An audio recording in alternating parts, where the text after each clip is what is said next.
Hello guys, I am Sai Yadav, and in this video I will be discussing about the dimensionless numbers in mass transfer.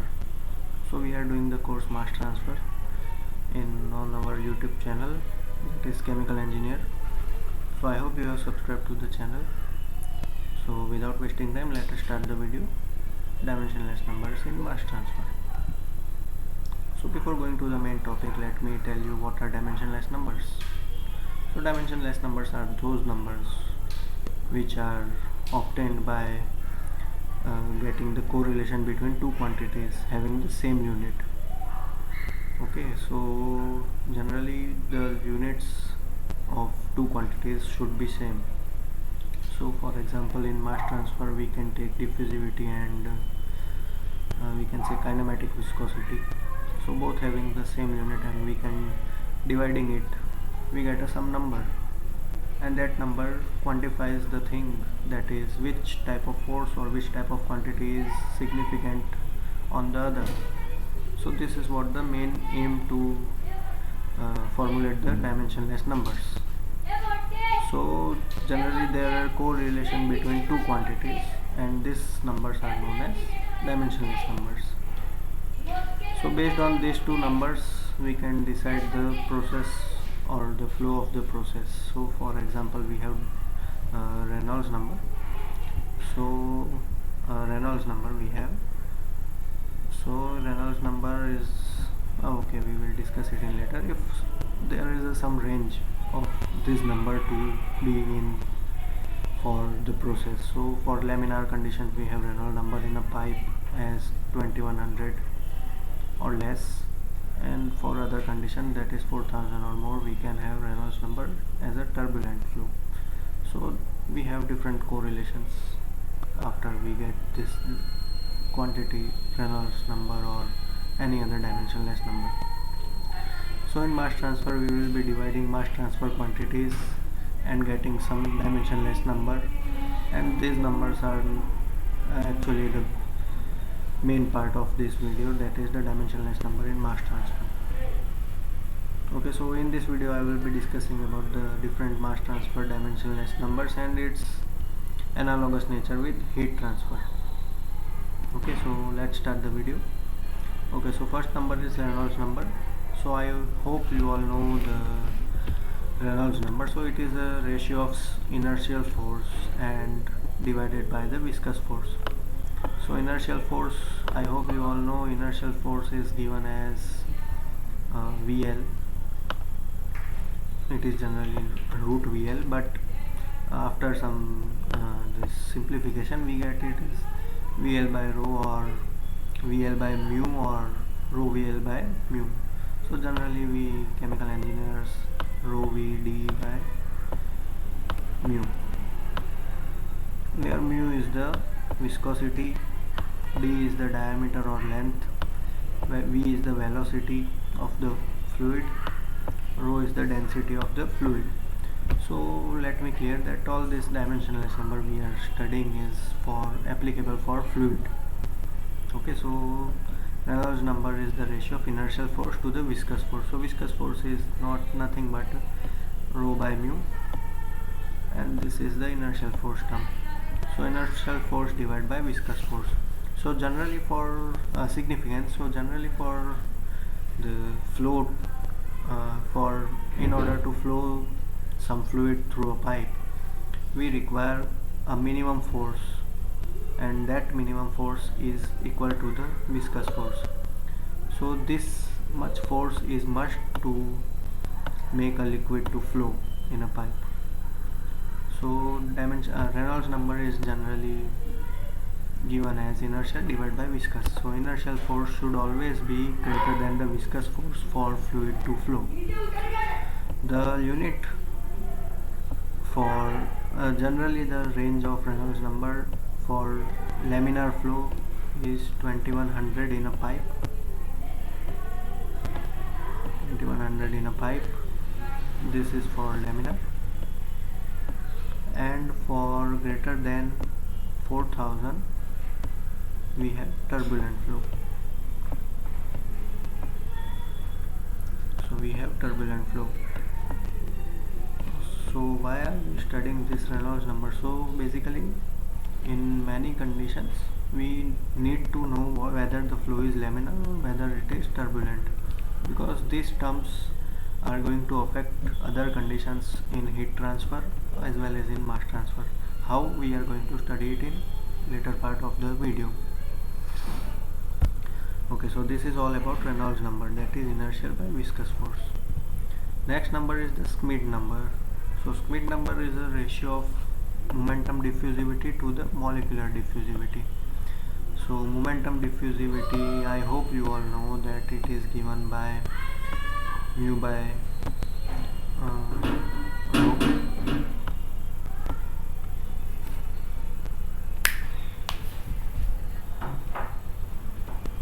પેલા કડિયાભાઈ વિસનગરથી પેલા income return ને copy મોકલાવી છે કે દેખાશો ને sorry યાર.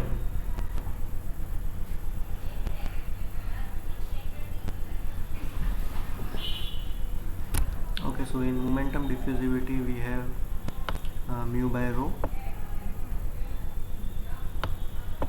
and in molecular diffusivity we have d. So molecular diffusivity is nothing but what we have studied in the Fick's law, that is the diffusivity. So molecular diffusivity is given by d and momentum diffusivity is given by mu by rho, or we can say rho Cp by mu, and this d by rho Cp. Okay, so Cp gets cancelled, so we get okay, so momentum, so this is not Cp, so mu by rho, let's keep it simple, mu by rho, and molecular diffusivity is d. So ratio between these two diffusivity shows the Schmidt number. So what is the significance? So if the momentum diffusivity is more compared to the molecular diffusivity, we can say that the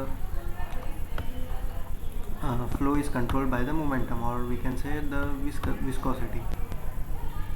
Okay, so nothing much to know about this Schmidt number, but we have application it in determining whether which diffusivity is significant. Now in compared to the analogous to heat transfer, we have Prandtl number. So Schmidt number in mass transfer is equal to the Prandtl number in heat transfer, where Prandtl number is given by the momentum diffusivity divided by thermal diffusivity. Okay, yes, momentum diffusivity is mu by rho and thermal diffusivity is k by rho Cp. So V by alpha, mu by or eta by alpha is the Prandtl number. So both these numbers shows relation compared to the momentum diffusivity. I hope you all know momentum diffusivity, what it is. So I am not going to explain what is momentum diffusivity. So thermal diffusivity is diffusivity of particles due to the thermal motion. Molecular diffusivity is the diffusion due to the concentration difference or any other pressure difference, whatever we have discussed in diffusion term. So this is what the significance is. So we compare it with the momentum diffusivity. Next is the Sherwood number. In Sherwood number, it is the ratio of convective mass transfer flux divided by diffusive. So in diffusion we have discussed that the flux is dependent on the two terms, and those two terms are convective term plus the diffusional term. Okay, so the ratio between the convective divided by the diffusional term is Sherwood number.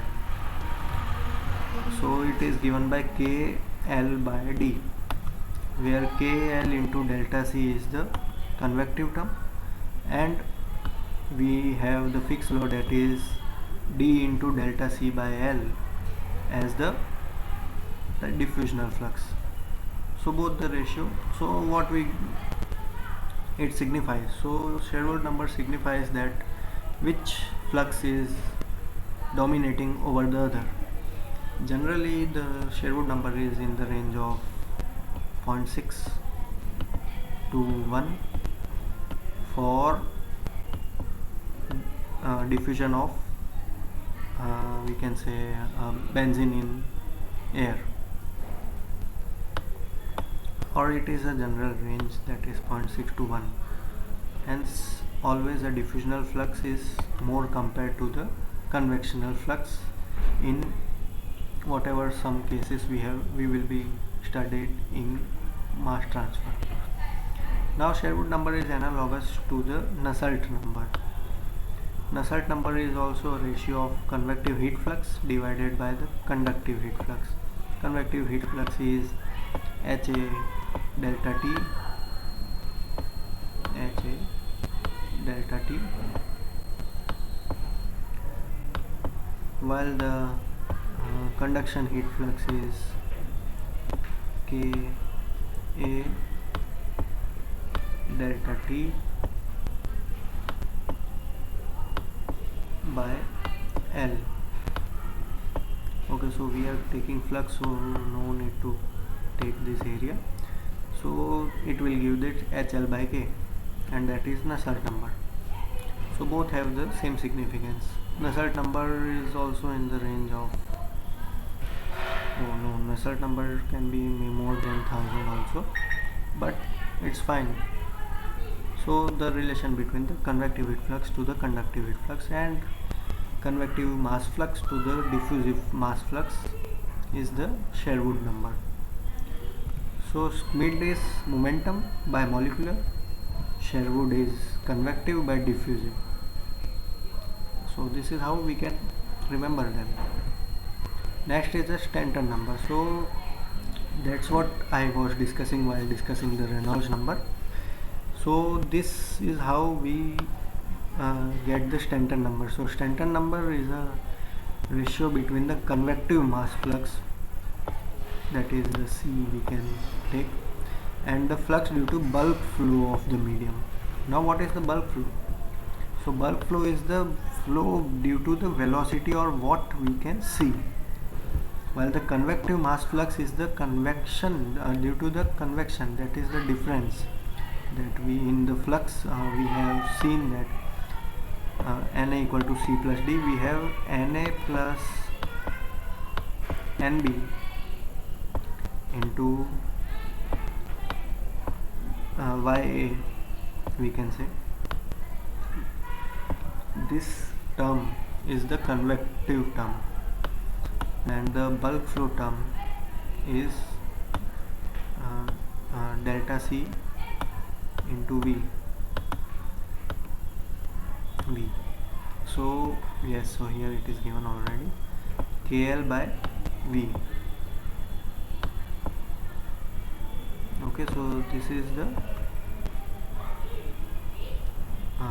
Stanton number.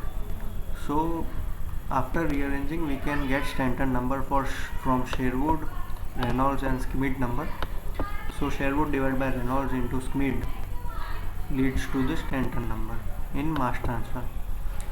Similar to that, we replace Sherwood with Nusselt and Schmidt with Prandtl. We get Stanton number in heat transfer, that is the convective heat flux to the heat flux due to the bulk flow. So no need to remember this all, but you should always remember, being a chemical engineer, what is Stanton number. So it is Sherwood divided by Reynolds into Schmidt, or we can say convective mass transfer flux divided by the flux due to bulk motion. So being a chemical engineer, you should not always rely on the equations, but you should rely on the quantities, that is convective mass transfer is more or less compared to the bulk. This is what we have to check by Stanton number. Next is the Peclet number. Peclet number is the nothing but the combination of Reynolds and Schmidt number in mass transfer, while Reynolds into Prandtl number is the Peclet number in heat transfer.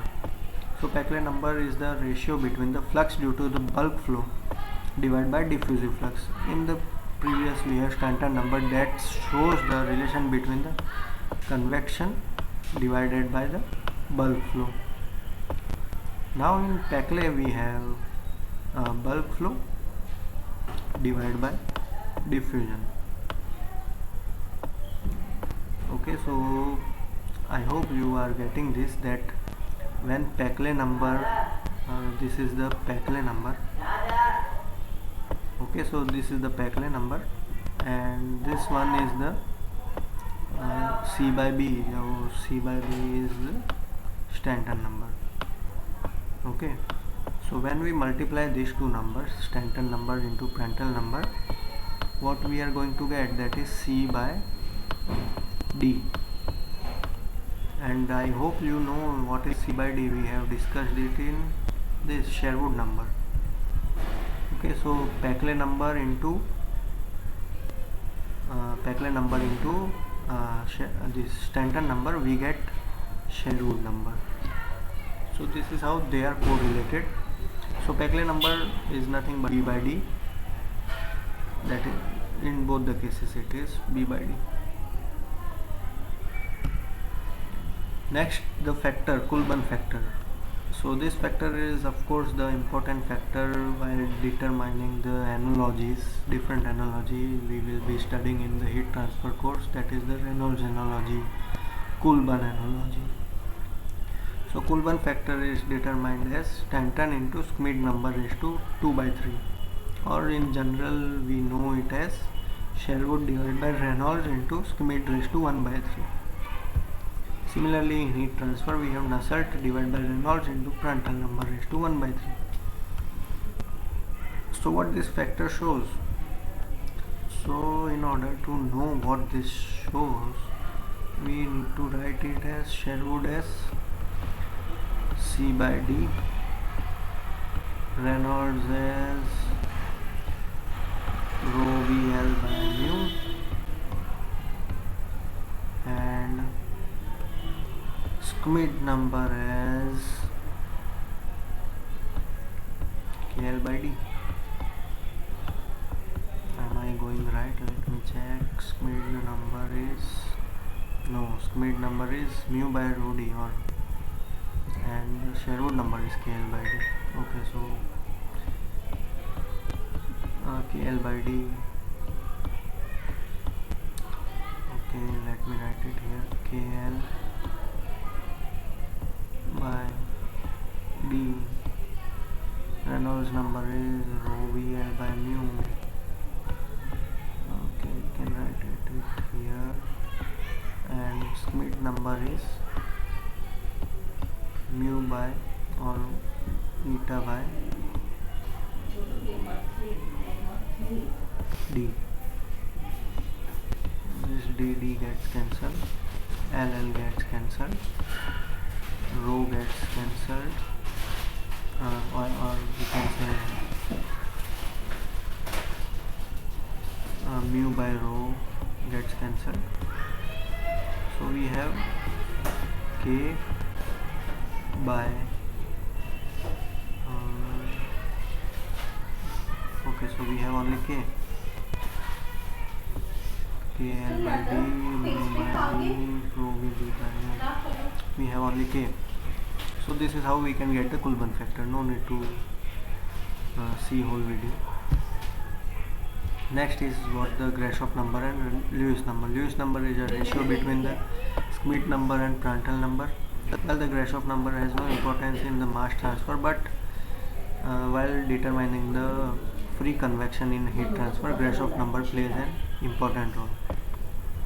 Okay, so these are all the basic of the dimensionless number in chemical engineering. So I hope you like the video. Thank you for watching the video. You can fast forward watch it the video in 1.25x. Okay, so thank you for watching the video, and I hope you have subscribed to the channel Chemical Engineer. Alright, thank you.